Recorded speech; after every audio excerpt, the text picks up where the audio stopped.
तो जी हाँ दोस्तों, बता दूँ थे साई लाल यादव जी बहुत ही कमाल थी फिल्म था। फर्स्ट लुक जारी कर दिया गया है। जी हाँ दोस्तों, फर्स्ट लुक जारी कर दिया है। जिस फिल्म का नाम है दोस्तों आशिकी। जी हाँ दोस्तों, इस फिल्म का जब शूटिंग ही हो रहा था तभी थे साई लाल यादव जी थे। जितने भी लुक नए नए पीत वायरल हो रहे थे, छोटे छोटे क्लिप वायरल हो रहे थे, एक्शन सीन थे, तो उसे देखकर पब्लिक इतनी पागल थी। जी हाँ दोस्तों, तो सोचिए और समझिए कि इसका फर्स्ट लुक आप लोग देखिए इस सीन पर, और कैसा लग रहा है मुझे कमेंट में ज़रूर बताइए।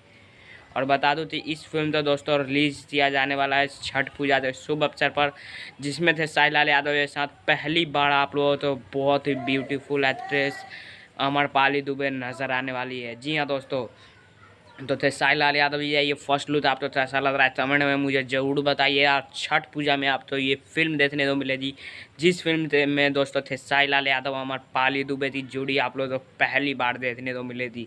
जी हाँ दोस्तों, और बता दूँ इस फिल्म के प्रोड्यूसर है दोस्तों प्रदीप के शर्मा, डायरेक्टर है प्राज पाटिल स्टाइल सिनेमा, और बहुत ही बेहतरीन फिल्म है। जी हाँ दोस्तों, तो इंटरटेनमेंट दिला पर इसका ट्रेलर भी बहुत जल्द आएगा, क्योंकि छठ पे ये फिल्म ही रिलीज़ होने वाली है सिनेमा हॉल में। तो आप लोग क्या कहना चाहते हैं कमेंट में मुझे ज़रूर बताइए। वीडियो लाइक कर दीजिए, चैनल तो सब्सक्राइब कर दीजिए। मिलता हूँ नए वीडियो में, तब तक के लिए जय हिंद जय भारत।